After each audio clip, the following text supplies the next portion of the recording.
गुणातीतोऽक्षरं ब्रह्म भगवान् पुरुषोत्तमः जनो जानिदं सत्यं मुच्यते भवबन्धना धन्योऽस्मि पूर्णकामोऽस्मि निष्पापो निर्भयसुखी अक्षर गुरु योगेन स्वामिनारायण श्रयात्। श्री स्वामिनारायण भगवाननी जय।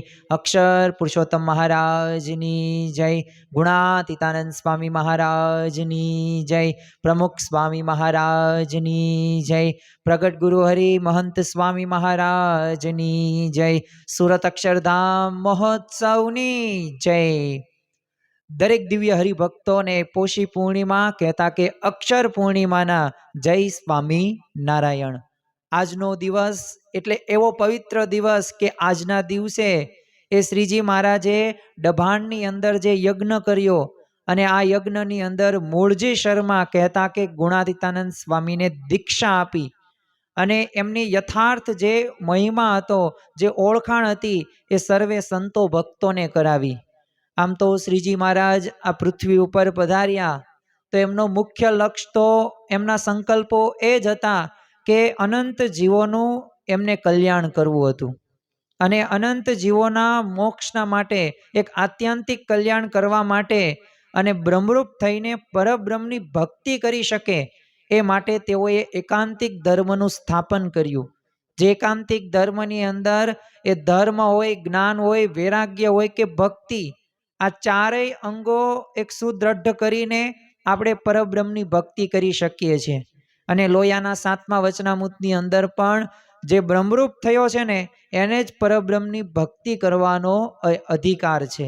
આમ તો શ્રીજી મહારાજનો બીજો હેતુ એ અનેક જીવોના જે ભક્તો કે સંતોના એ જે ભાવો હતા આ ભાવો મનોરથો પૂરા કરવા માટે પણ એક પ્રાગટ્યનો હેતુ ગણી શકાય।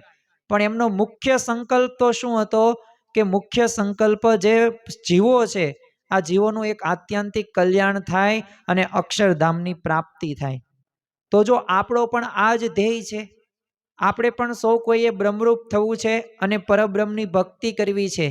આપણા જીવનની અંદર પણ ગમે તે પરિસ્થિતિ કે પ્રશ્નો આવે એમાંય સ્થિર રહેવું છે, સાથે સાથે એક આધ્યાત્મિક જે આપણે સૌ કોઈ સાધના કરી રહ્યા છીએ, જે નિત્ય પૂજા હોય કે પછી એ નિત્ય કથા શ્રવણ હોય, સાથે સાથે રવિ સભા, પરાસભા કે આધ્યાત્મિક ગ્રંથોનું વાંચન હોય કે નિયમ ધર્મયુક્ત આપણું જીવન હોય, તો જો આના મૂળની અંદર તો એક જ વાત છે કે આપણે સૌ કોઈએ એ અક્ષર રૂપ થવું છે।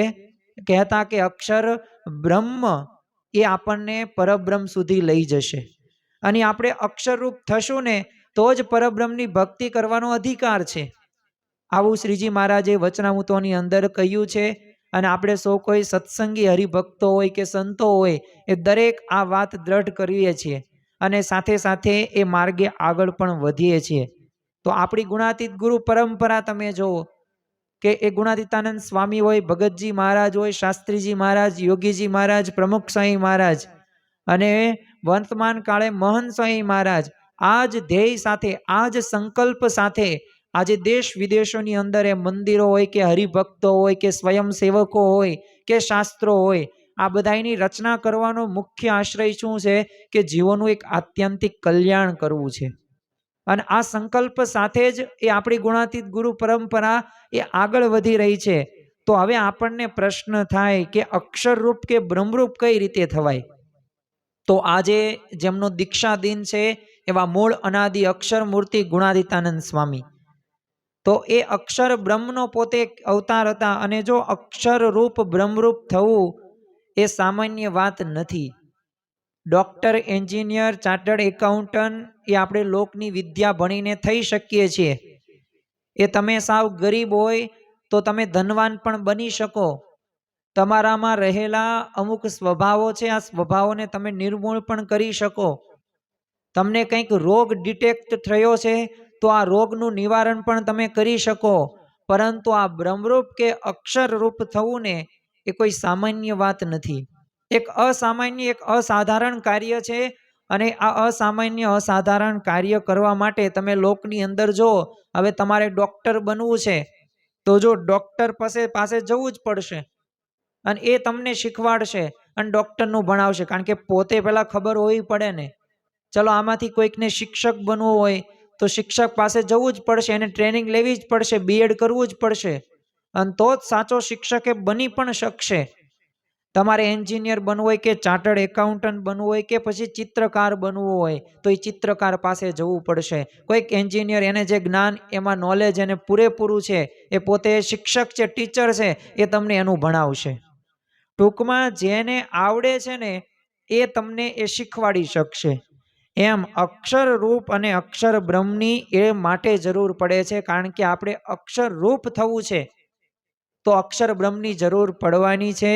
અને એ અક્ષર બ્રહ્મ કહેતા કે અત્યારે વર્તમાન કાળે મહંત સ્વામી મહારાજ અને આપણી ગુણાતીત ગુરુ પરંપરા, એ ગુણાતીત ગુરુ પરંપરા જે સત્પુરુષો જે આપણને પ્રાપ્તિ થઈ છે, તેઓએ અનંત ઘણા બધા જીવોને એ બ્રહ્મરૂપ કર્યા છે. આપણામાં રહેલા કામ, ક્રોધ, લોભ, મોહ, મત્સ, માયા, તૃષ્ણા, અહંકાર જેવા એ સ્વભાવો હોય ને, આ સ્વભાવોને દૂર કર્યા છે. એ મલિન વાસનાને પણ નિર્મૂળ કરી છે. અને જે આપણી ઈચ્છાઓ જે આ જગત સંબંધી હતી, જે નાશવંતપણું આમ તો આ જગતની અંદર જોવા મળે છે, તો ત્યાંથી બહાર લાવીને આપણને ભગવાનમાં વૃત્તિ આપણને કરેલી. આમ તો આપણને નિયમ પાળવા નથી ગમતા, પરંતુ આ સત્પુરુષના બળે કરીને આપણે નિયમો પાળી શકીએ છીએ. એ સત્પુરુષના યોગે કરીને આપણે એવી સ્થિતિ પણ પ્રાપ્ત કરી શકીએ છીએ. તમે જુઓ, મિશન રાજીપો હોય તો જેની અંદર 15,666 બાળકો, હવે કોઈક ધોરણ 10 કે 12ના વિદ્યાર્થીને ખાલી 50 શ્લોક કે 60 શ્લોક કરવાનું થાય ને, છતાં એને ઘડીક યાદ રહે પણ પછી યાદ નથી રહેતું. પરંતુ આ બધાય બાળકોએ, એટલે કે શિશુથી લઈને એ 8 ધોરણ સુધીના એ બધાય બાળકોએ 315 શ્લોક એ કંઠસ્થ કરી દીધા.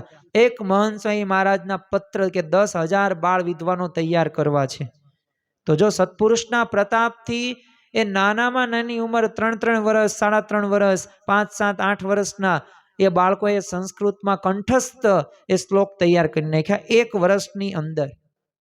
તો જો આ સત્પુરુષના બળે કરીને થાય છે, આ સત્પુરુષના યોગે કરીને આવું અસામાન્ય કાર્ય પણ, એક અસાધારણ કાર્ય પણ એક સામાન્ય બનતું જોવા મળે છે.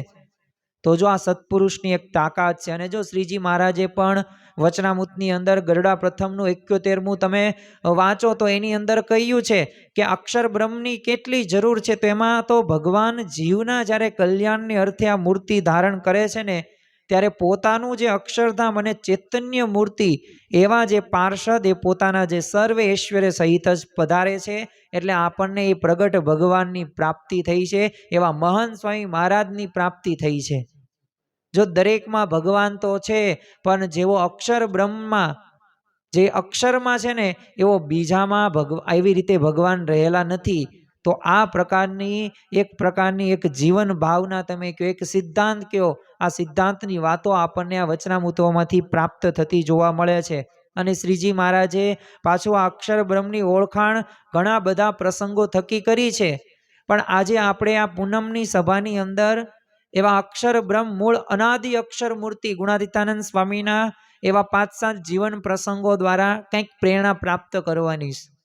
પરંતુ મેં તમને આ વાત શા માટે કરી? કારણ કે આપણને થોડુંક બેઝિક્સ માહિતી તો ખબર હોવી પડે. તમારે ડૉક્ટર બનવું હોય પણ તમને કોઈ પણ પ્રકારની એબીસીડી જ આવડતી ન હોય, તમને ગણિત થોડું કંઈ ગણતા આવડતું ન હોય, તો પછી તમે ડૉક્ટર બની ન શકો ડાયરેક્ટ. એમ આપણે બ્રહ્મરૂપ થવું છે, તો એના માટે કેમ આ પરબ્રહ્મની જે આપણે ભક્તિ કરવી છે, એ આપણો સર્વ કોઈનો સંકલ્પ છે. તો આ અક્ષરની જરૂર પડશે. અને આ અક્ષરરૂપ થવા માટે એ આપણે અક્ષર બ્રહ્મની એ સંગાથે જો જીવ બાંધશું ને, જોડશું એના સંગે કરીને, એ મન, કર્મ, વચને, તો આપણે પરબ્રહ્મની ભક્તિ કરી શકીશું. અને ઘણી બધી વખત શ્રીજી મહારાજે ઓળખાણ કરાવેલી છે. સારંગપુરની અંદર હોય કે આજે પણ જે એ આપણને ખ્યાલ છે કે આજનો દિવસ પોષી પૂર્ણિમા છે, અક્ષર પૂર્ણિમા કેવી સીવી, તો સંવંત 1866 પોષ સુદ પૂનમ, આજના દિવસે શ્રીજી મહારાજે એ આ મૂળ અનાદિ અક્ષર મૂર્તિની ઓળખાણ બધાય સંતો ભક્તોને કરાવેલી. અને અમારે રહેવાનું ધામ છે, એ શબ્દો દ્વારા એ સર્વ કોઈને પ્રતીતિ પણ કરાવી અને યથાર્થ સ્વરૂપની ઓળખાણ આજના દિવસે એ કરેલી. તો જો આવી રીતે એ શ્રીજી મહારાજની કૃપા આપણા ઉપર બહુ વિશેષ ગણી શકાય. એટલે હવે તો આપણે અક્ષર બ્રહ્મના સંગે કરીને એ પરબ્રહ્મ સુધી પહોંચવાનું છે. જો આપણો આ જીવનનો સાર છે. આપણે ગમે એટલું ધન કે પૈસા કે સંપત્તિ કે કળા આ બધું આપણે મેળવી શકીશું અને આ બધું લૌકિક રીતે, પણ જો બ્રહ્મરૂપ થવું ને કોઈ સામાન્ય વાત નથી. અને બ્રહ્મરૂપ થશું ને તો જ પરબ્રહ્મની ભક્તિ કરીશું. આ વાત પણ યાદ રાખવી જરૂરી છે અને એનો આપણે સંગ કરવાનો છે. તો આજની આ પૂનમની સભાની અંદર આપણે ગુણાતીતાનંદ સ્વામીના થોડાક એવા પ્રેરક પ્રસંગો, આમ તો ગુણાતીતાનંદ સ્વામીના અઢળક પ્રસંગો છે એમના જીવન ચરિત્રની અંદર, પણ એમાંથી અલ્પ એવા 5-7 પ્રસંગો મેં અહીંયા લીધેલા છે. તો આ 5-7 પ્રસંગો આપણે જોઈશું અને જેમાંથી પ્રેરણાઓ પણ પ્રાપ્ત કરીશું. અને આજના દિવસે, આ પોષી પૂર્ણિમાના દિવસે, આમ તો દર વર્ષે પોષી પૂનમ આવે જ છે, પણ આપણે આ વર્ષે સંકલ્પ લઈએ નવા વર્ષની અંદર કે અમે આ નિયમો ગ્રહણ કરીશું. અમે આ ગુણાતીતાનંદ સ્વામીના જીવનમાંથી આ શીખીશું. એ પતિવ્રતાની ટેક હોય કે નિષ્ઠાવાન સત્સંગી હોય કે એને ખપ અને મુમુક્ષુતા કોને કહેવાય, તો એની વાતો આજે આપણે એ જીવનમાં ઉતારવાની છે. અને 1 વર્ષ દરમિયાન નહીં, પણ જીવંત પર્યંત સુધી એ નિયમોનું પાલન કરવાનું છે. આમ તો ગુણાતીતાનંદ સ્વામીનું બાળપણનું નામ મૂળજી શર્મા. આમ તો છે ને, અત્યારના સમયના કોઈ બાળકો હોય ને કે યુવકો હોય, આમ તો વૃદ્ધોને પણ અમુકને ભગવાનનું ભજન કરવું ગમતું નથી, પણ બાળકોને તો અત્યારે ગમતું જ નથી. એને તમે ફોન આપશો ને તો ફોનમાં 5 નહીં 10 કલાક ફોન પોતે ઘૂમડશે. એને રમવાનું કહેશો તો રમશે, એને તમે બહાર હરવા ફરવા લઈ જશો ગમશે, સારું સારું ખાવું ગમશે, પણ ભગવાનનું ભજન કરવું નથી ગમતું. કારણ કે ભગવાનના ભજનમાં શું મળે, આવો આપણો તર્ક હોય છે. એ તો એક સમયનો બગાડ છે. પરંતુ જો આ મૂળજી શર્મા કહેતા કે ગુણાતીતાનંદ સ્વામીના આપણે 2 બાળપણના પ્રસંગો જોઈએ, તો બાળપણથી જ તે પોતે ભજનના પોતે એટલા બધા આગ્રહી હતા. અને કેટલા આગ્રહી, તો પોતે ભજન રાત દિવસ સુધી કરે, વહેલા પોતે જાગે બ્રાહ્મ્ય મુહૂર્તની અંદર અને મંદિરે જાય દર્શન કરવા માટે, અને નામ સ્મરણ સતત શરૂ. એટલે એના પિતા હતા, એમનું નામ ભોળાનાથ શર્મા અને એમની માતાનું નામ સાકરબા. તો હવે આ ભોળાનાથ શર્મા એમના પિતાશ્રી એમને કહ્યું કે અલા મૂળજી, આ તું ભગવાનનું ભજન કરે છો ને, તો આ કાંઈ બાળપણથી અત્યારથી ભગવાનના ભજન થોડા ભાડ્યા છે.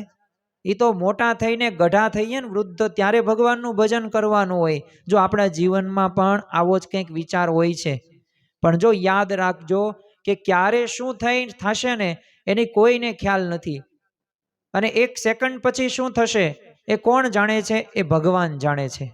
આપણે જાણી નથી શકતા, કારણ કે ક્યારે આ આપણા ભાડાના મકાનમાંથી એ આત્મા વહી જશે ને એ ખબર પણ નહીં પડે. અને આજે જો એવા સમાચારો આપણે સાંભળીએ છીએ કે નાની નાની ઉંમરની અંદર એ અકસ્માતથી મૃત્યુ થાય છે, અમુકને કેન્સર ડિટેક્ટ થાય છે, અમુકને એવા અસાધારણ મટે નહીં એવા રોગો થાય છે કે જેની ગમે એટલી સારવાર કરવામાં આવે પણ છતાં મટતા નથી. અરે લાખો કરોડો ખર્ચ કરવામાં આવે છતાં પણ નથી મટી શકતા.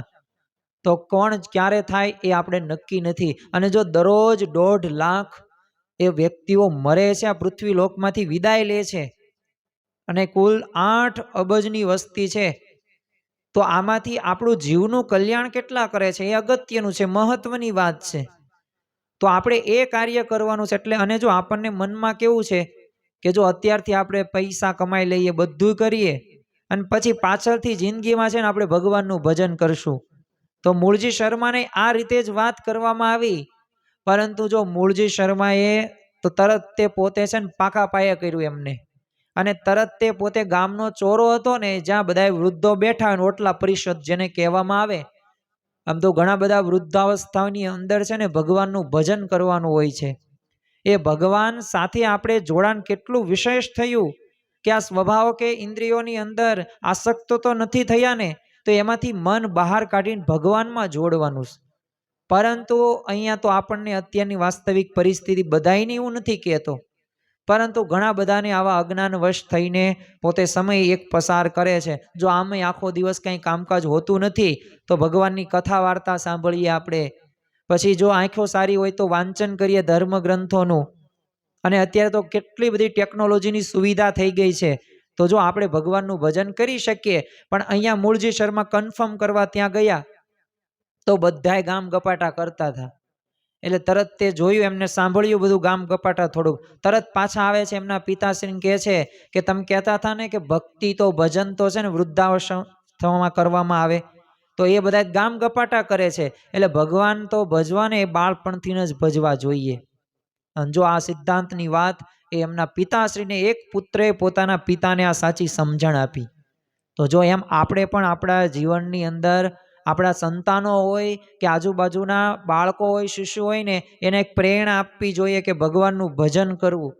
પણ એમ કહેશો તો નહીં માને, પણ આજુબાજુ શિશુ સભા, બાળ સભા એને મંદિરે લઈ જવા, કોઈ પણ મંદિર હોય તો ત્યાં એ ભગવાનના દર્શન કરશે, ભજન કરશે, થોડાક નામ લેશે, તો ભગવાન એવી એને સારી એવી મતિ પણ આપશે, બુદ્ધિ પણ આપશે કે જેથી એના સારા વિચારો આવશે, એક સારું એનું ઘડતર થશે. અને જો યાદ રાખવું, પ્રમુખ સ્વામી મહારાજ કહેતા કે સંસ્કાર રહ્યા ને, સંસ્કાર વગરનું જે શિક્ષણ કહો તમે, અને જો તમે તમારા બાળકોને એ સંસ્કાર નહીં આપો તો સંતતિ અને સંપત્તિ બંને ગુમાવવાનો વારો આવશે. અને ઘણી બધી વખત સંસ્કાર વગરનું શિક્ષણ એ ભક્ષણ જ કરે છે. આવા પણ સુવાક્યો આપણે ઘણી બધી વખત સાંભળ્યા છે. બીજો એક બાળપણનો પ્રસંગ જોઈએ. આમ તો મૂળજી શર્મા હતા ને, એ ભગવાનની વાતો કરતા પહેલેથી, તો એ સ્વાભાવિક રીતે એમના ભાઈ હતા સુંદરજી એમનું નામ. તો એક વખત છે ને સુંદરજી પોતે ઘોડિયાની અંદર પોતે ઝૂલતા હતા અને આ મૂળજી શર્મા પોતે ઝૂલાવતા હતા. એટલે સ્વાભાવિક રીતે આ મૂળજી શર્મા એના ભાઈ સુંદરજીના કાનની અંદર છે ને ભગવાનની બધી વાતો કરે છે અને બધી ભગવાનના મહિમાની વાતો. એટલે એની માતા એટલે સાકરબા ત્યાં આવે છે અને સાકરબાને જોયું કે આ કંઈક વાત કરે છે, એટલે પૂછ્યું તું શું વાતું કરે છે? તો મૂળજી શર્મા કે હું તો ભગવાનની વાતો કરું છું, મારે સાધુ થવાનું છે, એવી વાતો કરું છું. તો સાકરબાએ તો તરત તે એ સુંદરજીને તરત તે ઘોડિયામાં લઈ લીધો ને છાતી છરપા કરી નાખ્યો અને કીધું કે આવી અમંગલ વાતો નહીં કરવાની. તો આ જો એક પણ સ્થૂળ રીતે જોતા હતા, પરંતુ જો છતાં પણ આપણે જો એ ગુણાતીતાનંદ સ્વામીના બાળપણના જ્યારે આવા પ્રસંગો જોઈએ ને ત્યારે ખ્યાલ આવે કે ભગવાનની વાતો એ દીક્ષા પછી કરી એવું નથી, પહેલેથી એમનું આ રટન શરૂ જ હતું. અને જો આ ગુણાતીત સત્પુરુષની એક પ્રકારની એક સ્વાભાવિક એક ક્રિયાઓની અંદર વણાયેલો આ નિયમ છે અને બાળપણના પ્રસંગો દ્વારા આપણને ખ્યાલ એ આવી જ જાય છે. તો આવી રીતે બાળપણથી એ ગુણાતીતાનંદ સ્વામી ભગવાનની વાતો કરતા. એક વખત તો એમના મિત્રો સાથે છે ને પોતે રમવા માટે ગયેલા, તો વચ્ચે એક નદી આવી. હવે નદીની અંદર છે ને આખી લીલ ભરેલી હતી અને પછી આ મૂળજી શર્માએ એક કામ કર્યું કે એક પથ્થર લીધો અને એમાં તળાવમાં નાખ્યો. એટલે લીલ હતી ને એ આજુબાજુ થઈ ગયું ને શુદ્ધ આમ જળ એટલામાં થઈ ગયું. એટલે બધાને તો નવીન લાગ્યું, પણ એમ કંઈ બહુ નવીન નહોતું લાગ્યું. પણ પછી જે મૂળજી શર્માએ વાત કરી કે આપણું આ જીવન રહ્યું ને એ આ લીલ રહ્યું ને એવી રીતે માયાના બંધનમાં ફસાયેલું છે, પણ આપણને સત્પુરુષનો એટલે કે જે ભગવાનનો જો આપણને સ્પર્શ થાય ને તો આપણું આખું જ જેટલી પણ માયાથી આપણે બંધાયેલા છીએ ને એનાથી મુક્ત થઈએ, એવો સિદ્ધાંતની વાત એ બાળપણથી જ એમને કરી હતી. સાથે સાથે મૂળજી શર્માને આજે દીક્ષા આપવામાં આવી આજના દિવસે.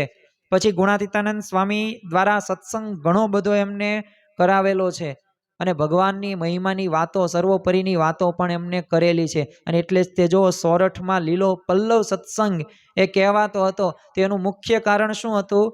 કારણ કે ગુણાતીતાનંદ સ્વામી એ પોતે અખંડ કથા વાર્તાનો અખાડો એમને શરૂ રાખેલો. અખાડો શા માટે હું બોલ્યો? કારણ કે 24 કલાક હોય દિવસ દરમિયાન, રાત દિવસ બંધ, રાત અને સવાર બંને ભેગું કરીએ આપણે તો 24 કલાક કથા વાર્તા અખંડ શરૂ હોય. ગુણાતીતાનંદ સ્વામી તો 8 પુરાણી રાખેલા હતા, એક એક પુરાણીને 3-3 કલાક કથા વાર્તા કરવાની. તો એવી રીતે 24 કલાક સુધી કથા વાર્તા શરૂ ને શરૂ જ તે. તો જો એ રીતે લીલો સત્સંગ એ આપણને સોરઠમાં જોવા મળે છે.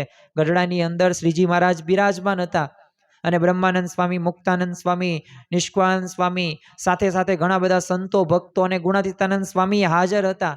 એટલે એક સભામાં બેઠેલા હતા. એમાં ગુણાતીતાનંદ સ્વામીએ એમને એક પ્રશ્ન શ્રીજી મહારાજને પૂછે છે અને પ્રશ્ન કેવો હતો કે એમને 4 પ્રશ્નો, એક પ્રશ્નમાં 4 મુદ્દા કીધા કે હવે અમારે એમે કયું સાધન અમે કરીએ. પાછું એટલી સુગમતા શ્રીજી મહારાજને કરી દીધી કે 4 ઓપ્શન આપ્યા. કેમ આપણે કોઈક પરીક્ષા દેતા હોય વૈકલ્પિક, તેમાં 4 ઓપ્શન આવે.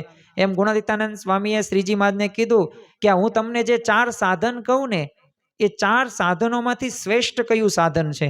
તો પ્રથમ તો એમને શું કીધું કે ભગવાનનું અખંડ ધ્યાન કરવું એ શ્રેષ્ઠ છે. બીજું એમને ગુણાતીતાનંદ સ્વામીએ કીધું કે આત્મા રૂપે વર્તવું એ શ્રેષ્ઠ છે.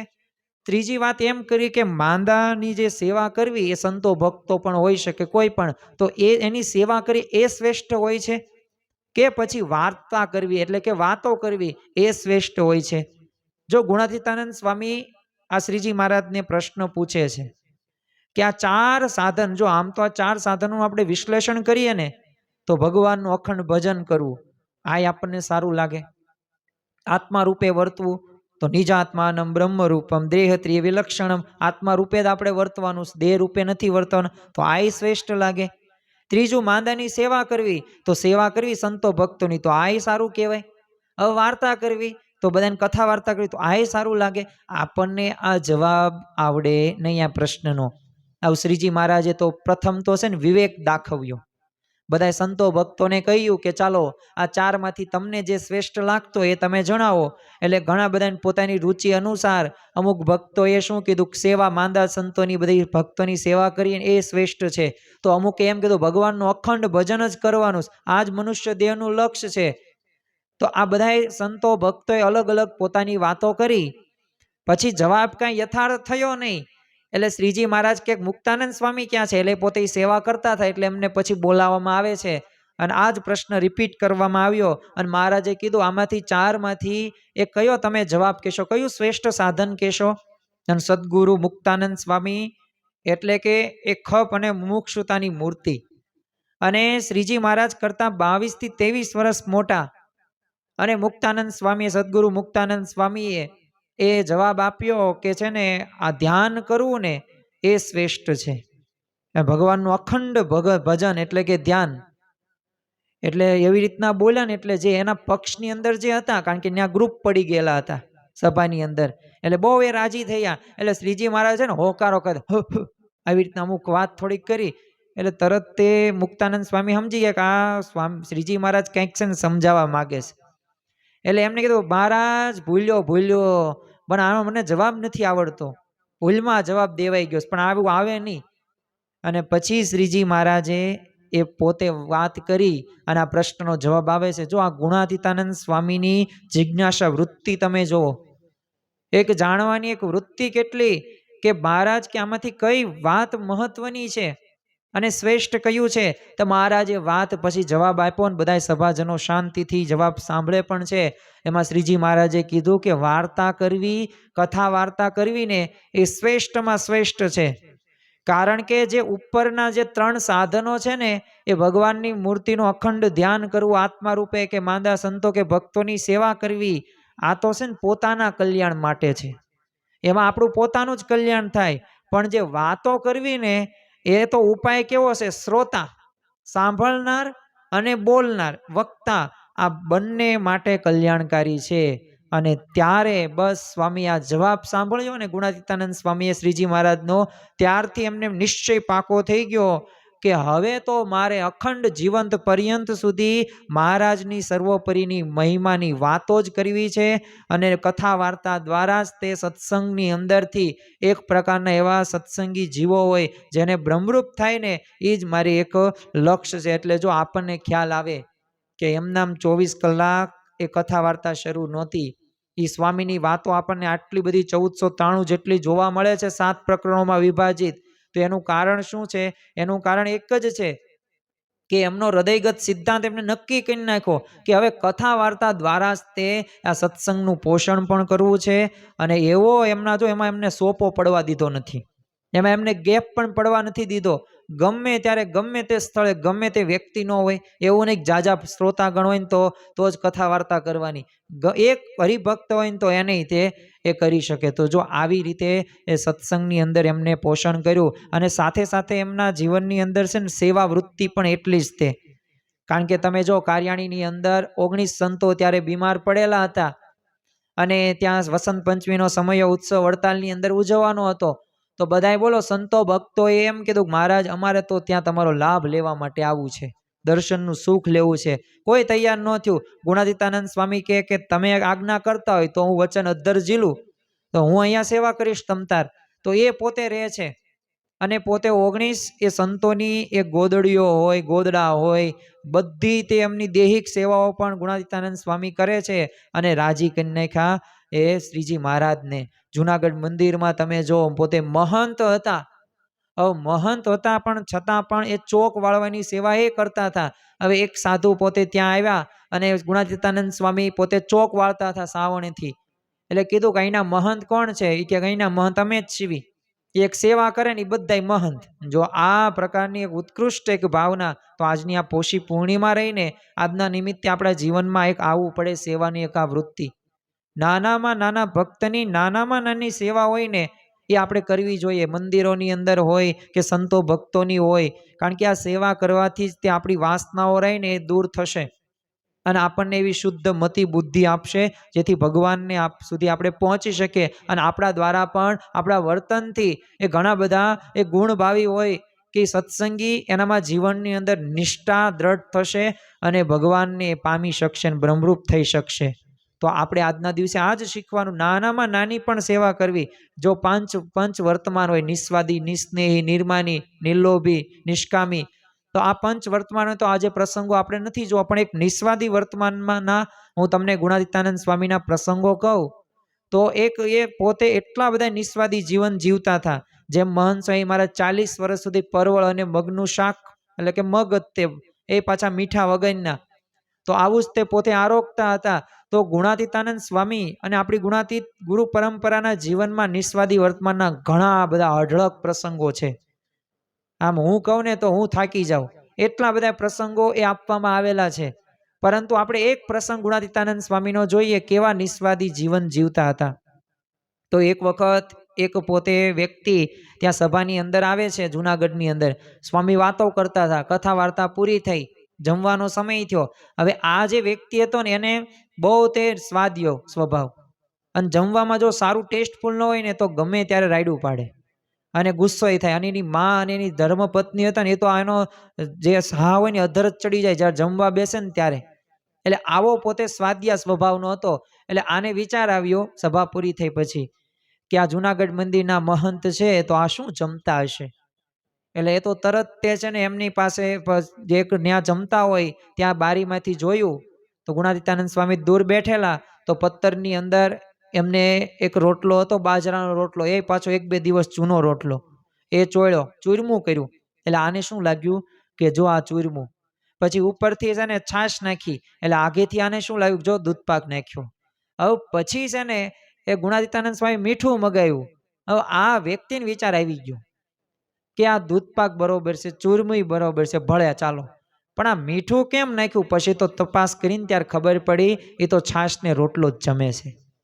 તો જો આ નિસ્વાદી વર્તમાન, હવે આ ગુણ, જો અક્ષર બ્રહ્મની તાકાત કેટલી. આ તમે અક્ષર બ્રહ્મના સંગાથે જાઓ તો તમે ગમે તેવા સ્વાધ્યા હોય, કામી હોય, ક્રોધી હોય, લોભી હોય, કપટી હોય, માની હોય, એ બધાય સ્વભાવ દૂર થઈ જાય. આ પોતે સ્વાધ્યો હતો. તો આ એક ગુણાતીતાનંદ સ્વામીનો ગુણ લીધો ને, પોતે સ્વાધ્યમાંથી નિસ્વાદી વર્તમાન એ દ્રઢપણે પાળવા માંડ્યો. કોઈ પણ પ્રકારનો સ્વાદ એ પછી લેતો નહીં. તો જો ત્યાંથી ગુણ આવ્યો તો થયું. તો જો આ સત્પુરુષની તાકાત છે, અક્ષર બ્રહ્મની તાકાત છે. અને છેલ્લે એક પ્રસંગ કહીને આપણે આજની આ પૂનમ સભા પૂરી કરીએ. તો છે ને આપણે જો સમાગમ કરીશું ને તો બ્રહ્મરૂપ થવાશે જ. તે એક સમય તો આવશે કે જે સમયે આપણને અનુભવ થશે કે ના, હવે મારી એવી સ્થિતિ થઈ ગઈ છે. જો આ ગુણાતીત સત્પુરુષની આવી સ્થિતિ છે, આપણે પણ આવી સ્થિતિ લાવી છે. જો એવા આપણે સદગુરુ સંતોના પણ જીવન જ્યારે જોઈએ ને, એમની વાતો સાંભળીએ ને ત્યારે આપણને અનુભવાય કે આવી સ્થિતિ પ્રાપ્ત એમને કરેલી છે. તો આપણે પણ આ સ્થિતિ સુધી પહોંચવાનું છે. આપણે સર્વ કોઈ હરિભક્તો હોય, મુમુક્ષુ હોય, તો આ સ્થિતિ ક્યારે આવશે કે સમાગમ કરશું ને તો. એટલે જ તે સદગુરુ જે બ્રહ્માનંદ સ્વામી પણ કહે છે કે સંત સમાગમ કીજીએ હો નિષ્દિન, સંત સમાગમ કીજીએ. વડતાલના કોઠારી ગોવર્ધનભાઈ હતા, તો પોતે રઘુવીરજી મહારાજનો વાતો વિશે કહેતા કે જ્યારે એમને ગુણાતીતાનંદ સ્વામીનો સમાગમ કરવા માટે 18ની સાલમાં ગયા ને, અને પછી પાછા આવ્યા ને સમાગમ કરીને, તો પોતે એક સ્વામી રૂપ થઈ ગયેલા હતા, એમની એવી સ્થિતિ થઈ ગઈ હતી. તો જો એક આધ્યાત્મિક સ્થિતિ સુધી પણ આપણે પહોંચી શકીએ છીએ તો ખરેખર આજનો આ પવિત્ર દિવસ, કારણ કે સંવંત 1866 પોષ સુદ પૂનમના દિવસે જ તે આજના દિવસે એ દીક્ષા આપવામાં આવેલી અને મૂળજી શર્મામાંથી એ ગુણાતીતાનંદ સ્વામી અને યથાર્થ ઓળખાણ એ મહારાજે સ્વરૂપની કરાવેલી. તો આજના દિવસે મહારાજ સ્વામીના ચરણોમાં આપણે પ્રાર્થના કરીએ કે આજે તો આપણે અલ્પ એવા પ્રસંગો જોયા, પણ આ અલ્પ એવા પ્રસંગોમાંથી પણ પ્રેરણા અદ્ભુત અને વિશેષ જોવા મળે છે. તો આ બધી પ્રેરણાઓ આપણે આપણા જીવનની અંદર અપનાવીએ અને મૂળ મુદ્દો તો એક જ છે કે અક્ષર રૂપ આપણે થવું હોય, બ્રહ્મરૂપ થવું હોય તો યાદ રાખજો કે અક્ષર બ્રહ્મ સત્પુરુષના સંગે જવું જ પડશે. કારણ કે ડૉક્ટર બનવું છે તો ડૉક્ટરની જરૂર પડશે, શિક્ષક બનવું હશે તો શિક્ષકની જરૂર પડશે, ચિત્રકાર બનવું હશે તો ચિત્રકારની જરૂર પડશે. કોઈ પણ ક્ષેત્રની અંદર સિદ્ધિ પ્રાપ્ત કરવા માટે એમાં એક્સપર્ટ વ્યક્તિની જરૂર પડશે. તો એવા અક્ષર બ્રહ્મની આપણને પ્રાપ્તિ થઈ છે, તો એના સંગ આપણે મન કર્મ વચને કરીને બ્રહ્મરૂપ થઈને પરબ્રહ્મની ભક્તિ કરી શકીએ, એ જ આજના દિવસે પ્રાર્થના. શ્રી સ્વામિનારાયણ ભગવાનની જય.